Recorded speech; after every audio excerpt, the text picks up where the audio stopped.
an innovation and tech hub based in Lusaka. I just need to let you know that our webinars are recorded, and this session is being recorded as well. That's just to allow other people who may miss the webinars or may have schedule conflicts to join in and enjoy the discussion at a later date. If you've missed any of our Hive webinars, you can actually find them on our website. So this is I believe, the second week that we're running this, and we're quite excited that this platform allows us to do what we say we do at Bongo Hive, that is work with great minds to build viable solutions that solve the most pressing problems in our world. I'm happy to introduce a great mind to the webinar platform, and that's Chenesai Mukora-Mangoma, or founder of Chenesai Africa, based out of Zimbabwe, but I think she agree that she's a citizen of the continent, right? Is that right? I think a very vibrant, interesting mind to have on our platform today. Chenesai will be leading us in a discussion about community in Africa and lessons gleaned from the Africa Continental Free Trade Area.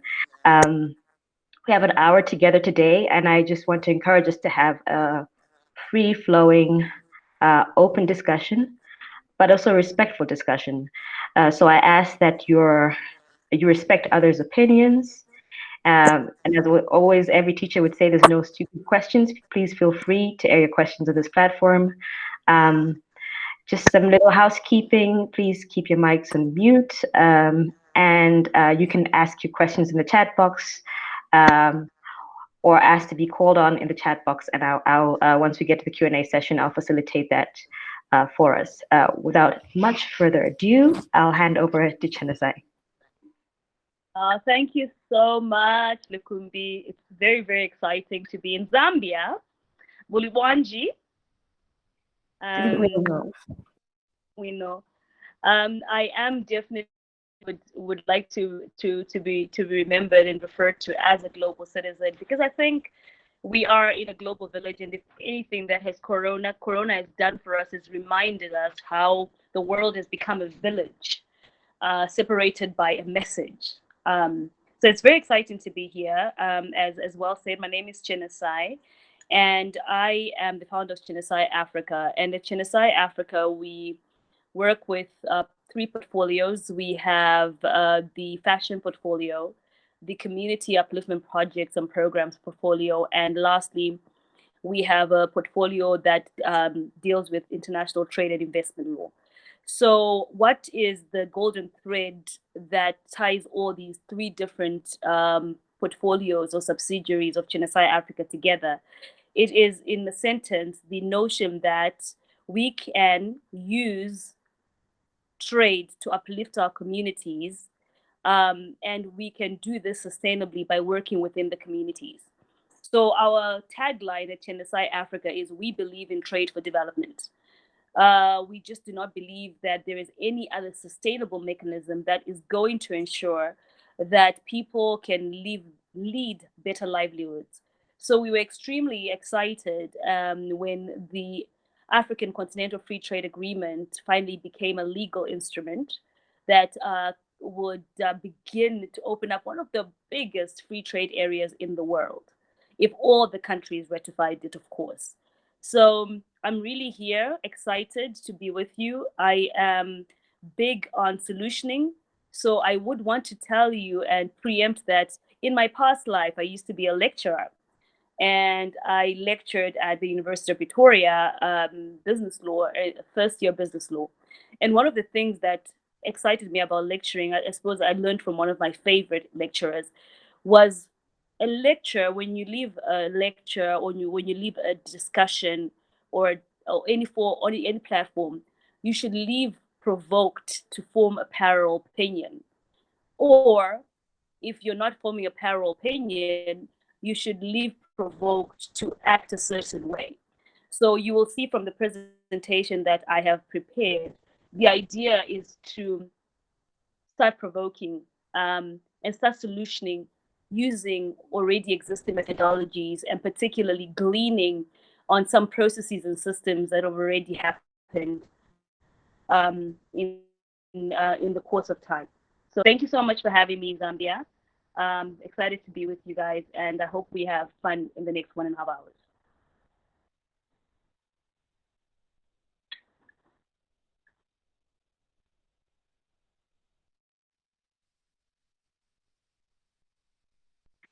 Great, thanks for that, Chenesai. I think we can go straight into your presentation unless you wanted to address any, there's one question here from Muna. Would you like me to share?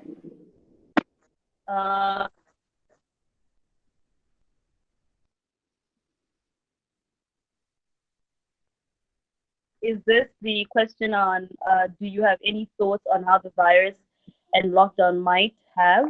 I don't see the. Sorry, I'll ask the question. He asked,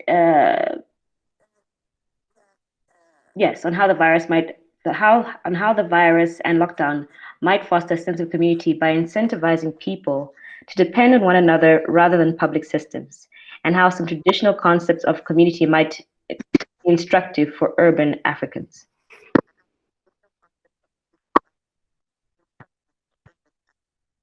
That's so interesting, Muna, because I actually cover the chunk of my presentation. Okay, don't spoil my presentation, Lukumbi. That's on Muna, not myself. Yeah, that is on.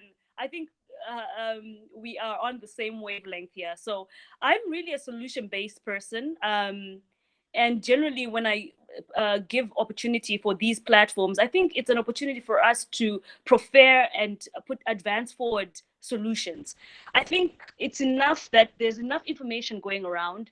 It's now important for us to start getting together and creating these platforms such as Bonga Hive have, and figuring out solutions. So a big chunk of my presentation is actually going to go into a mindset of solutioning, and how we can actually start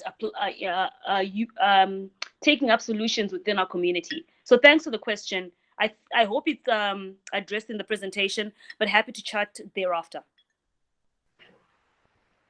Oh, fantastic. Let me know if when you're ready to start. I'm ready. Go ahead. It's all yours. All right, cool. So again, guys, like I said, you know, I used to be a lecturer in my past life, so forgive what's going on here.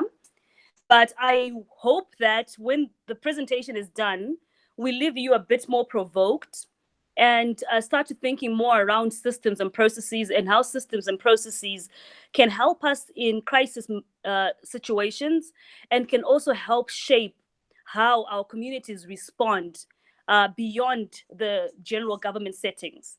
So key terms that I would like you to keep in mind as we go through this presentation is the idea of the African Continental Free Trade Agreement. So the African Continental Free Trade Agreement is what birthed the African Continental Free Trade Area. And this agreement was signed in March 2018 by 44 African countries. And to date, it has become a legal instrument, having been ratified by 28 African countries to date. When what happens with the African Continental Agreement is the agreement creates a single continental market for goods and services, as well as customs union with the free movement of people and business travelers. So countries joining the African Continental Free Trade Area need to commit to reducing tariffs by 90% of the goods they produce. So the idea of the African Continental Trade Agreement in a nutshell is to increase intra-African trade. Why is it important to increase intra-African trade? Because when you manufacture and you trade, you improve livelihoods by creation of jobs and growing your industries by income returns. So what is this community that it serves? So the community that the agreement is meant to serve is the majority of Africans that actually don't have general access to the bigger globe of interglobal trade.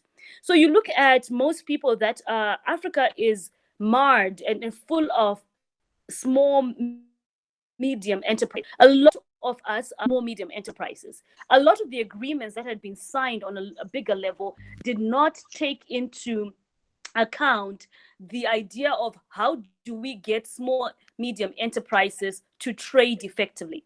Now, for instance, I'm going to take a good example.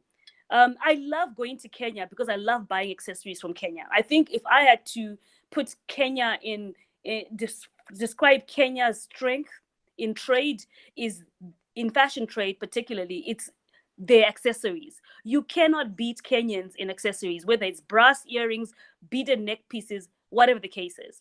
However, I can only get access to those when I go to Kenya, because no matter how small the piece is, for you to ship it through DHL to Zimbabwe, the cost of shipping costs way more than the cost of making the product.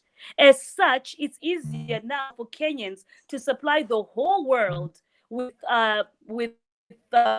their goods, because it's easier to ship to America because they cover the cost of freight. That's essentially the community that this agreement needs to immediately service. COVID-19, another key term, that goes without saying. COVID-19 is the new global pandemic. I say new because we've had other pandemics before. We had Ebola that broke out in West Africa. We had the Zika virus, right? So COVID-19 has been declared a global health crisis, and it has brought loads of countries to their knees. So why is this important? I'm going to talk about these three things concurrently. Firstly, I'm going to talk about the African Continental Free Trade Area. Just a little bit more background. I've already covered the idea of which countries have ratified the African Continental Free Trade Area. And what would be interesting for you to note here is Nigeria has not ratified it. Right. So I would like to ask and pose that question when we're having our dialogue. Why do you think Nigeria, being a big brother player on the continent, has not ratified such an important agreement that is purposed to increase trade across Africa, particularly intra-African trade, and to increase the livelihoods of the people of Africa? So these are the demographic of the countries that have ratified it, from Ghana to Kenya to Rwanda to Niger to Chad, down south here from South Africa. Zimbabwe is not on this list because they only ratified it in July of 2018. But Zimbabwe has also ratified this agreement. About is the definition of processes and systems globally, particularly if we're looking at the African Free Trade Area and agreements that are made across any system, is they begin to put together processes that can be followed and duplicated on several platforms, right? So the process of the African Free Trade Agreement was in 2013, a coordinating task force was put into place, right? Simple process. In 2015, the negotiation was launched. So the negotiation was not left to all the 55 African countries. Understand this.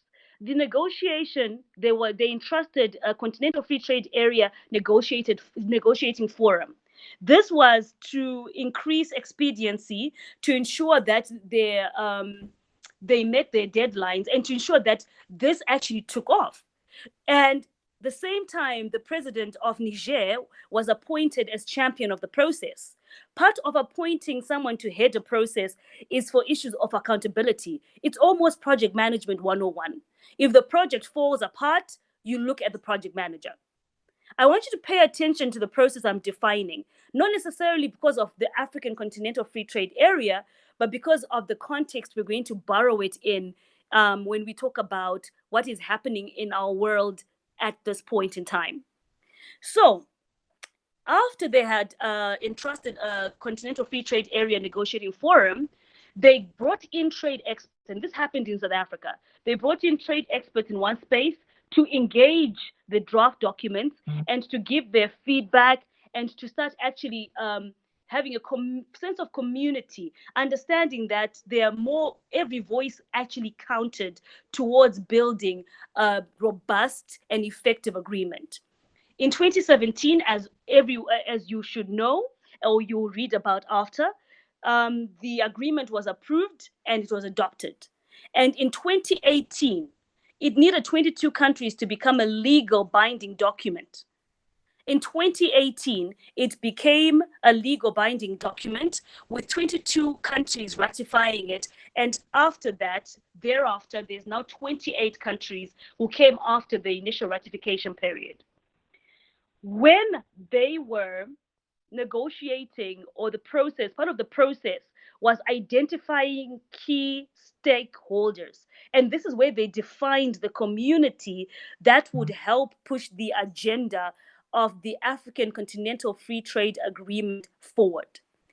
This community included the African Union, the United Nations Economic Commission for Africa, the Economic Community of West Africa, ECOWAS, and the African Development Bank.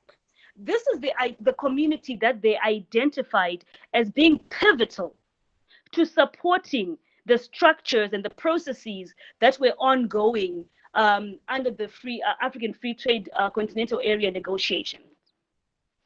So, what are the lessons that we gleaned from this process? Number one, the African Union and the leaders of Africa, all 55 of them, got together and they defined the objectives that they were trying to meet. They wanted overly to increase intra-African trade. They wanted to remove not only tariff barriers, but non-tariff barriers. When we talk about non-tariff barriers at trade, we are referring to issues such as customs, attitudes. A big one is just general attitudes of Africans that they think foreign is better than local. Issues that happen on the unnecessary delays you suffer at the border. Those are the non-tariff barriers. The issues that go to issues of shipping, the logistics around going from one border to the other, the movement of people, the movement of goods. These are all defining what the objective of the intra-African agreement was. A meeting of the mind, and almost going back to the dreams of Julius Nyerere and Nkuramah when they talked about Pan-Africanism, where we were one Africa, saying, until we unite as Africa, we will never be able to remove our people from the depth of poverty that they live in. So until we start supporting the very systems and processes that need to relieve poverty in our systems, we'll forever not be able to eradicate poverty. So the objective of the African Continental Free Trade Area was to increase intra-African trade among African countries by removing tariff and non-tariff barriers. The second thing that we learned from the negotiation of the African Trade Agreement was there was a clearly outlined process. The process that I just referred to. They appointed a negotiating committee. They appointed someone to champion the process. They engaged stakeholders, which are the trade experts. The process was very clear. And this talks to the issues of transparency in defining processes. It was well mapped out where people could clearly envision where they were starting and where they were going and what needed to happen in between, and who were the key stakeholders that needed to be on the table for this to realize and see light of day. They identified the key players. The key players in this was the ECOWAS, the African Union, the African Development Bank, the UN. These were key players that were big brothers to the process. And every process for it to be transparent, for it to have accountability, needs to have stakeholders. And importantly, there was a very clear established communicating strategy. And how do you know there was a communication strategy? Because there were committees. Every time you have a process that is a committee and someone leading the process, you already know how communication goes. If I had to ask Where are you in the negotiation process? I would go and address the Honorable President of Niger. I wouldn't go to the countries in the negotiation forum. So the communication hierarchy was clearly outlined. I am going to talk to A, and A is going to communicate to B. Or C is going to communicate to B, and B is going to communicate to A. Clear. They execute. In execution is, look, we need to put an agreement together. We need to draft an agreement. It has 3 protocols: trade of goods, trade of services, and the protocol on dispute resolution. Once we have put it together, we're going to engage experts. Once we've engaged the experts, we need to bring it for signing.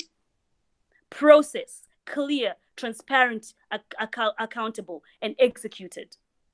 What that then worked to do is it went ahead and worked to set up a new system, a new modus operandi. The new modus operandi in Africa right now is we have an African agreement that is allowing free movement of people.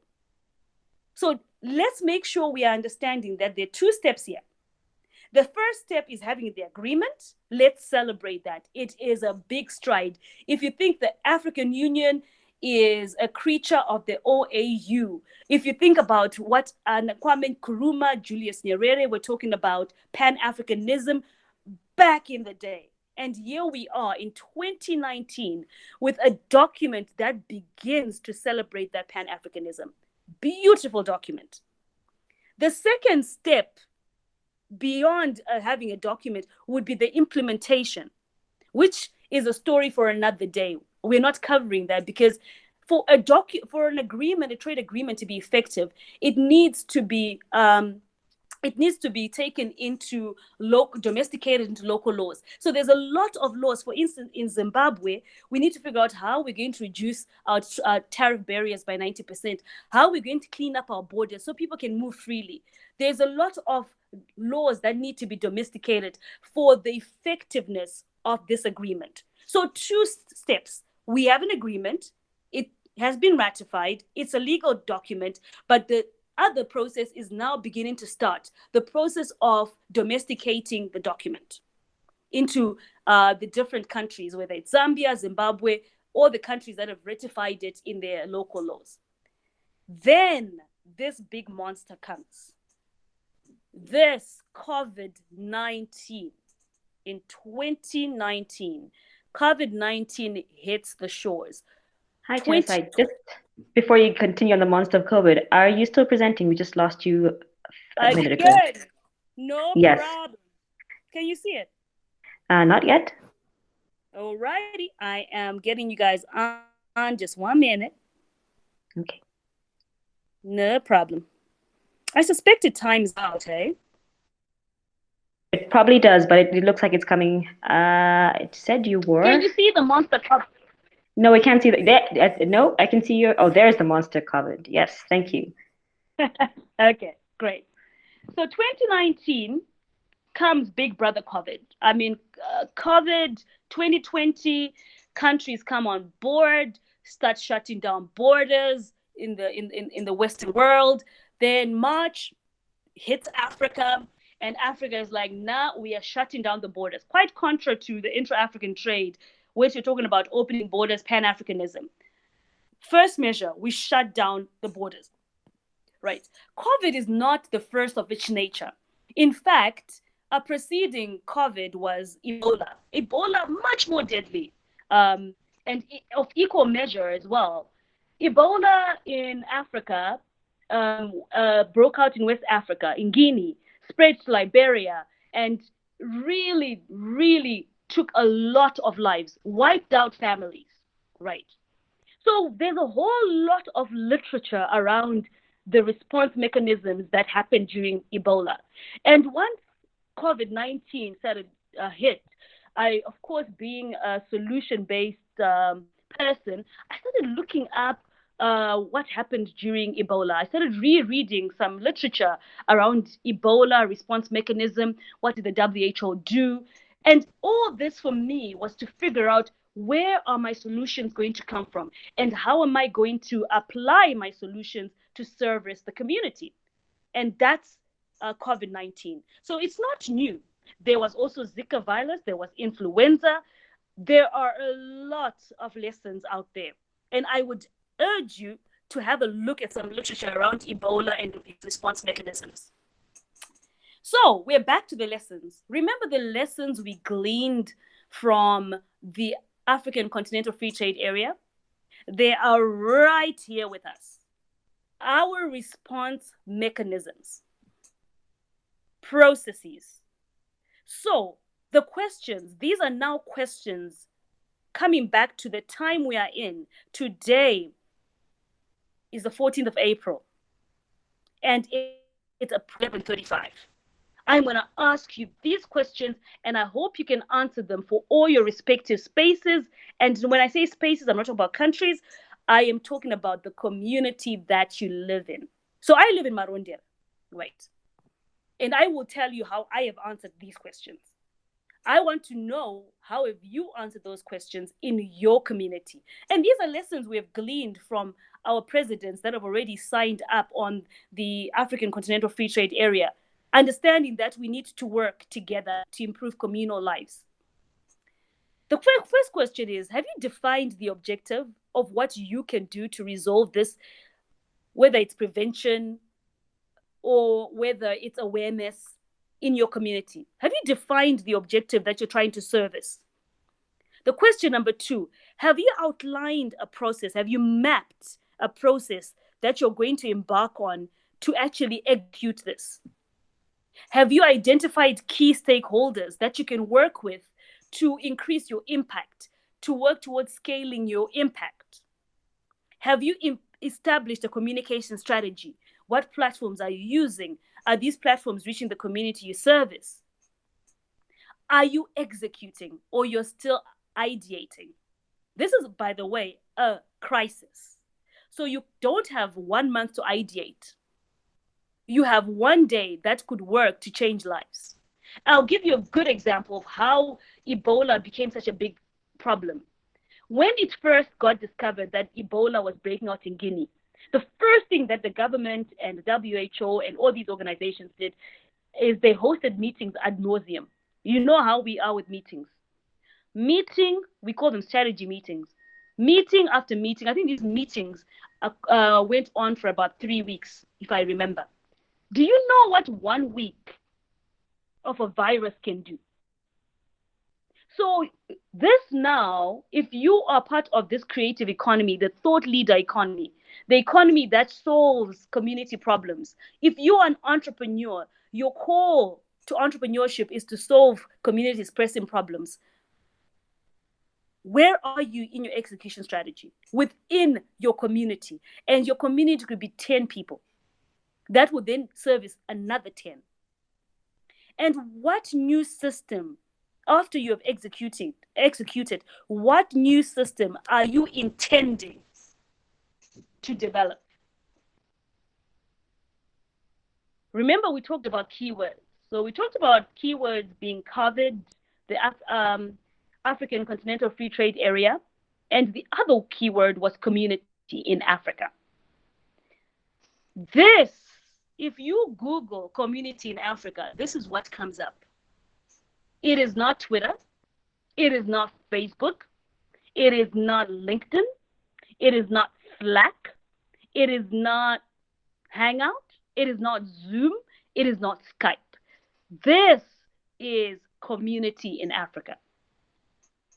So if we are solutioning to literally solve the problem or the spread of the pandemic, reduce transmission, we need to actually solution for information to get to these people that do not have phones, that do not have Slack, that do not have Twitter, that do not have Instagram.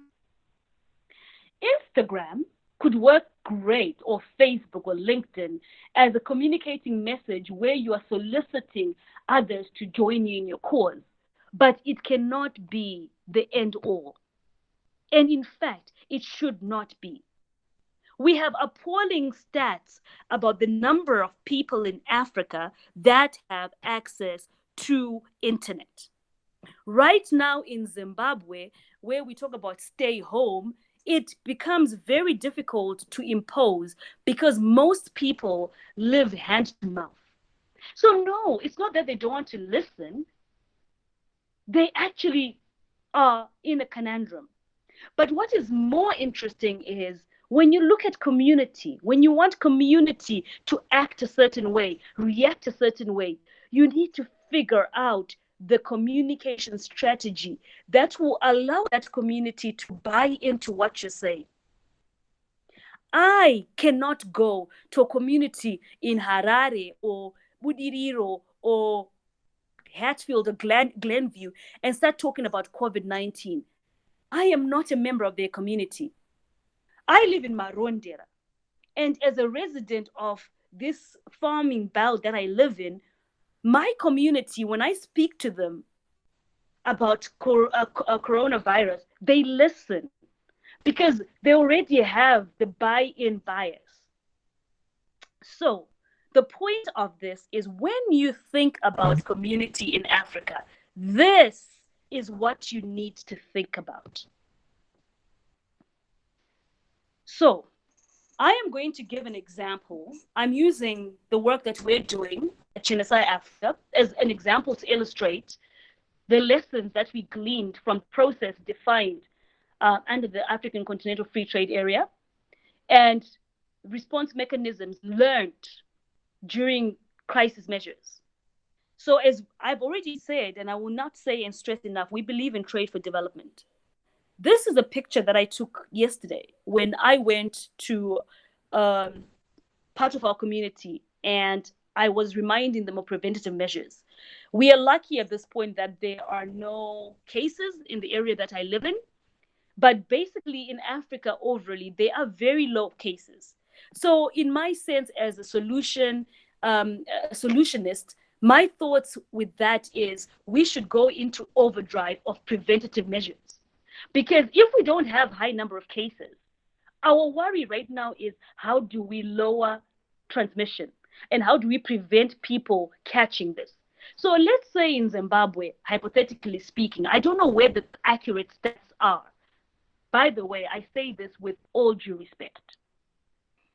I'm not believed of the stats that we're getting, only because I do understand most of our governments, if America, China, Russia, Italy are struggling to produce accurate stats, let alone our systems and processes that are not caught up, we won't have accurate stats. So what I go by is, even if you say, let's say we have 1,000 cases infected, right? That's a very low number compared to what has happened in Italy, China, or America. So what that tells me as a person living in a community that does not have any reported cases, which I'm sure is the case with most of you, is how do I ensure my community understand how to stop the prevention of corona? Preventative measures as shared by the WHO, UNICEF, these things are there. Wash your hands. Use hand sanitizer. Wash your hands. Wash your hands. Cover your mouth when you sneeze. Social distancing means when you're talking to someone, you need to be more than 1 meter away from them, etc. And what we have thought is important after doing a bit of research at Chenesai Africa is the use of non-surgical masks, right? So what is the objective that we want to address? We are saying, because we have seen from research and what's happening globally, and as well as on the continent, shout out to Malawi for the Mask for All of Malawi, shout out to Kenya for the Mask for All of Kenyans. What we have seen is non-surgical masks can help reduce the transmission of COVID-19. If you look at the Center of Disease Control right now, they are about to go into a space where they are going to mandate that everyone who leaves their homes is wearing a mask. In some jurisdictions, It has actually become a finable offense if you leave the house without your mask. So, our objective at this point in this crisis is to say, guys, let's increase awareness. Let's create masks for all of Zimbabwe. Did we identify key stakeholders to work with that could help us in this campaign? Yes. We engaged youth-led organizations in Zimbabwe. Why the youth? They're not at high risk, so to speak, because the youth are the highest population in Zimbabwe. And we believe that the youth can spread the message quicker and more effectively so that it's not lost in translation. So we work with these guys and say, guys, we all need to wear masks. You need to spread the message on the ground. Remember our community. Our community is not Twitter. Neither is it Instagram. Neither is it Facebook. Our community are livelihoods on the ground that do not see your tweets and do not see your Instagram posts. So soldiers on the ground to spread the message. Youth groups. Are there any other, do we have a communication strategy? Yes. Our communication strategy with our, with the global world, with Africa, with everyone at large, is the social media platforms. This is how everyone can see what we're doing, share best practices, learn, unlearn, and try to stop the prevention of coronavirus. Our objective. Are we executing? Yes, we are executing. We have to date made over 500 masks. And bear in mind, it's difficult to make masks right now because everything is closed.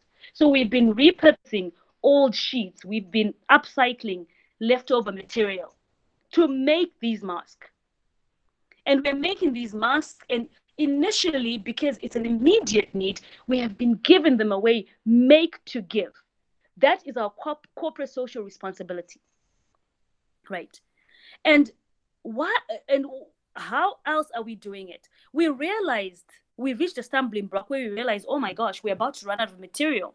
We don't have any more leftover sheets. The people that have donated sheets are running out. No more pillowcases, no more leftover material. What are we going to do?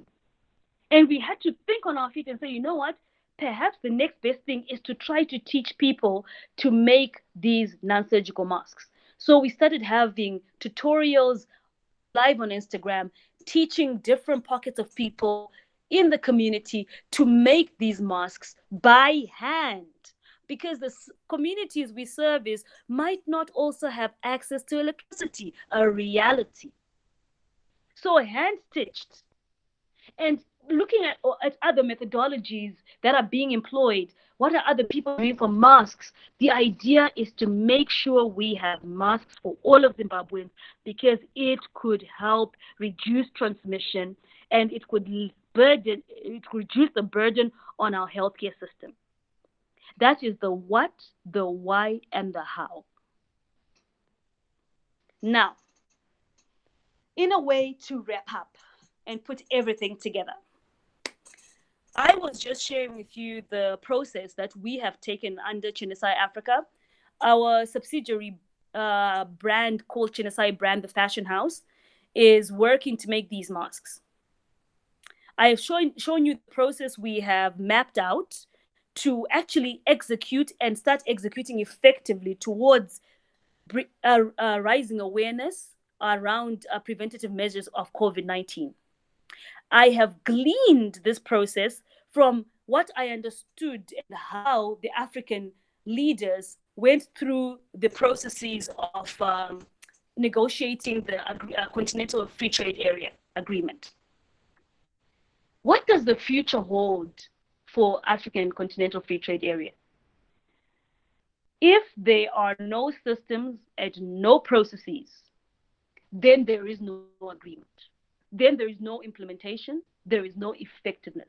There will be no trade of goods. There will be no trade of services. There will be no free movement of people.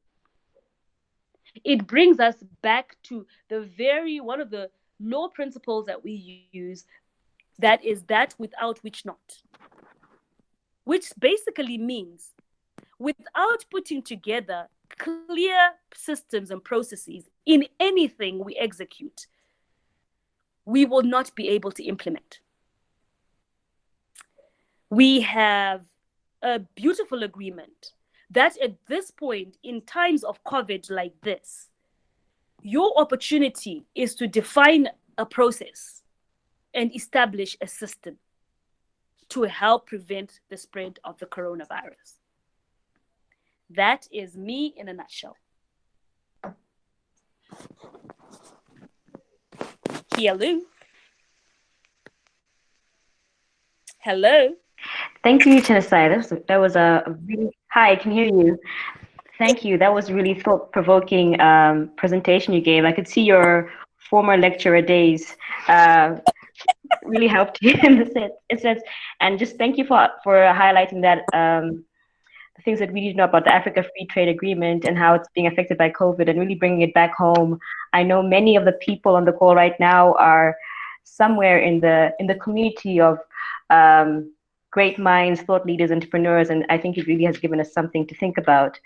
I did ask in the chat, and I think we still have some time, maybe another good 5 or so minutes to take some questions. We lost some time to some technical difficulties.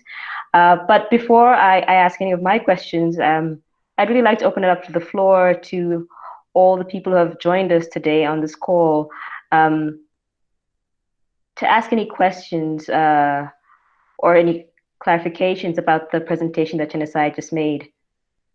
Feel free to either, you can unmute your mic at this point, or even type it up, but typing it in the chat box will help us make sure that we can see your question clearly. Any questions from the audience? Hi, Muna, I see you've joined us again. So maybe we can go back to Muna's questions of Muna's question is, could you think of ways that this COVID, this lockdown, so this thing of social distancing, staying away from each other, how can we flip that to actually foster a sense of community, that we depend on each other? And I like the example you give of what you were doing.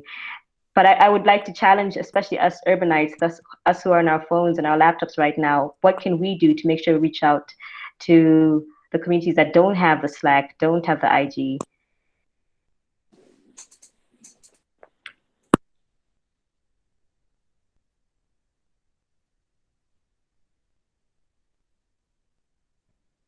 Would you have something to offer us on that? Yeah, go ahead. Is this directed to me or everyone else? Actually, I'll throw it to you, but actually anybody else. I see Tafadu's here, Caleb, Komeki. I think anybody who has maybe even is doing something right now to foster those linkages in the communities. What does that look like?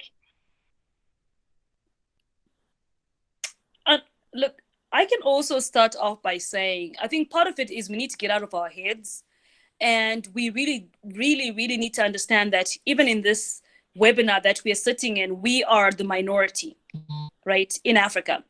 And by that, I simply mean that the majority of the people that we need to service don't have access the way we do. So once we get out of our heads and actually understand that basic fact, I think then we can peel it off and actually start solutioning, right? You know someone who lives somewhere, who's on the ground.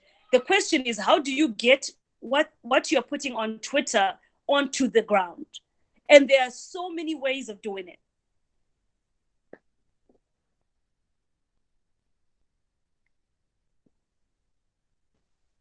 Thanks for sharing that. So the floor is really open for any other questions. Don't feel shy.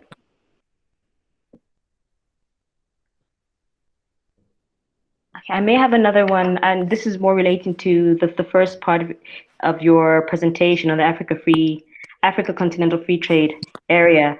I heard before, and it's a wonderful agreement, as you just highlighted, and the process they went through to create it. And the whole aim was to allow for more trade amongst our countries. And now our borders are shut down. But there was a criticism I heard about the agreement, which was, so what are we going to be trading? I think this was actually former finance minister of South Africa, said, are we going to be trading? I'll give you my sweet potatoes, you give me your pumpkins. And his criticisms that we don't manufacture. And you even highlighted something in our capabilities when you said some people can't even, you have to even teach them how to hand sew things. And is there a capacity problem we have that we don't actually have the things to trade? I believe that is absolutely false. Africa is the reason why people look to Africa, whether we're talking about food security, whether we're talking about minerals, is because we have plenty to trade. Like, for instance, right now, Angola, everybody knows, is a big oil trader. And right now they're trying to diversify their portfolio as to other things that they can actually trade to increase their trade portfolio. So they've gone into trade facilitation, capacity building. The other end of that is you can't build capacity when you don't contain. So first things first is define the objective. The objective is to increase intra-African trade. And how do we do that? Is we need to stop trading or pushing out finished products. We need to stop pushing out raw materials. We need to increase manufacturing within our African countries. How can we do that? By ensuring that I can send my manufactured goods to Malawi, to Zambia, without much of a hassle. So the idea of saying we don't have things to trade, of course we don't, because we have never been put in a position where we needed to trade within ourselves. What we were pushing out is raw materials. Can we establish systems and process that allow us to build commodities, finished commodities that can be traded? Heavens, yeah. Look at what the SMEs across the world, across Africa are doing. I mean, look at the Nigerian music industry. That's a service. They're trading with the whole world. We always think of trade in big terms, but think about the small little things. Right now, what you're offering is a service. You're already trading in services. So the question is, are we willing to define a process that will allow us to capacitate our nations to produce goods that can be traded across borders, taking advantage of the intra-African trade agreement? Thanks for that. And thanks for bringing in the little person or the SMEs, because sometimes I often feel that trade discussion is for those big giants, and it can be for me and my startup. I see a question for Komeki here, and I'll just read it out. It says, how does one overcome the anxiety that the threat brings onto be, okay, so I have to now, how does one overcome the anxiety the threat brings to be well enough to help the community? So how does one overcome, so you've got some personal fears, this pandemic, this unprecedented time, and you need to overcome those fears in order to act. Remember, you said in order to execute. So how do you balance that very real, very, normal anxiety with doing? You know what? Let me tell you, just yesterday, I thought I was actually having a panic attack. Because I've been in overdrive of thinking how to solve the problem that the communities are not getting enough information, and the concern that the transmission is going to increase because people don't have enough information. I was in utter overdrive, right? So is anxiety something in a crisis space? You need to understand you're going to be anxious. You're going to have to go through adrenaline. You're going to have to coach yourself and teach yourself to act. It's a service. We are thought leaders. Our communities need us. Consider all the doctors on frontline. My mother is a nurse in the US. She's in frontline. And God forgive, it makes us nervous every day because my mom is old, right? Nearing 70. It makes us nervous every time she has to go to work because she could contract COVID-19. Reality. Is she not scared? My mom will tell you, oh, I'm concerned every day. But because it's a service, I've got a doctor who's an emergency medicine doctor in New York City, Dr. Mona Lisa Muchatuta. Please follow my page and see some of the stuff she's been sharing live from NYC.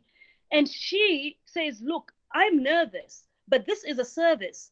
I need to figure out how to go on and put myself second, because unfortunately, this is not a dress rehearsal. We don't have tomorrow to figure it out. If we don't figure it out today, then, oh, world, this is where now we need to glean on existing processes and formulas to figure out how we can solution quickly and fast for our communities. So don't worry about getting over the anxiety. Yesterday, what I did to calm my anxiety is I then did a workout. I usually work out in the morning, but this thing kept gnawing me the whole day. So, I said, you know what, Blame, I'm going to do it again. Did a nice little workout and made a few phone calls that I thought will lead to increasing the impact of ideation on the ground. And I breathed in, breathed out. Did it go away? No. But I realized, look, I have to keep going. So take care of yourself. Eat right, work out, drink plenty of water. Remember, you cannot give from an empty cup. So take care of yourself and understand that anxiety will probably live with you until this virus goes away or until a vaccine is found. Thanks for that. A very human response there. We are human beings and living beings, and we need to nurture ourselves first before we can nurture others. I've got two wrap-up questions here. I think a question and a comment. So Tafaza says, and thanks for bringing it back to the little person, I guess. Won't the Africa Free Trade Agreement disadvantage the smaller SMEs from competition from bigger companies across borders? Because aren't the current laws or the previous laws protecting SMEs to the point? So those laws with tariffs, aren't those protecting the local businesses? And just a follow on from Sai, he says, or they say, goods and services to trade is not the issue. The core is infrastructural gaps in the value chain, especially transportation. So it's not just the agreement, it's actually, do we have the physical means, actual means to achieve this agreement? So what do you say to those 2 points?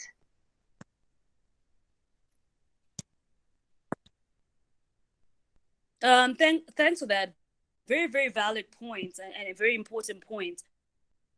And bear in mind that we are in the era of the SMEs. So a lot of bylaws and agreements and governments are structuring around SMEs. No matter where you go, a lot of companies are even downsizing. So it is the era of the SMEs. And I hope our African countries actually catch up.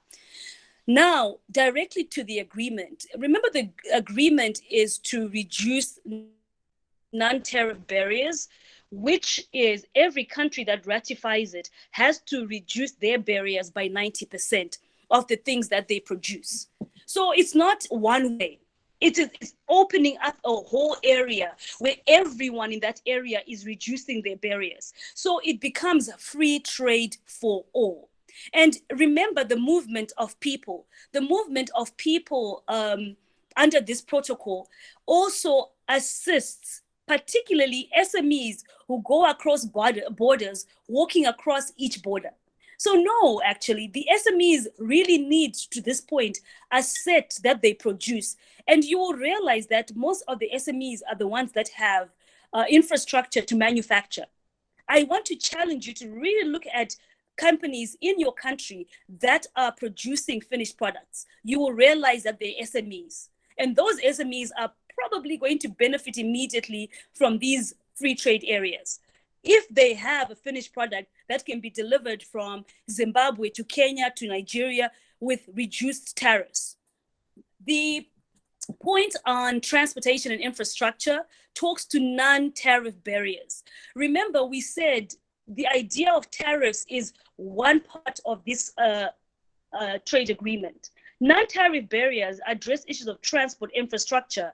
And if you listen and follow closely to the work of the African Development Bank, the president I was watching the other day talked intensely and immensely about how African Development Bank, to ensure that this agreement actually works, is going to invest in infrastructure in Africa, but particularly the building of roads, etc., etc. So yes, non-tariff barriers are equally important. In fact, it could be most important for Africa to get right for this agreement to take off effectively. Thanks for that, Chenesai, for addressing those 2 points. I really wish, and I see the discussion is picking up, but we did promise to try to keep time. I know we have this thing that plagues us as Africans of African time, and we will try not to fall into that trap. Thanks. I'll just say, I see the conversation is flowing here. I'll remind us that we can continue on Twitter.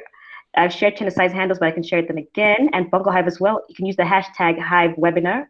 I thank you so much, Chenesai, for jumping on this call and for agreeing to be part of our community of great minds across the continent, and for sharing your knowledge on the Africa Continental Free Trade Agreement and what it means to your, and the lessons you've gleaned for your own organization. I'll remind those who joined a little bit later that this is being recorded, and if you'd like to take any parts that you missed, you can find the link on our website later today, as well as the link to all our other webinars in the webinar series.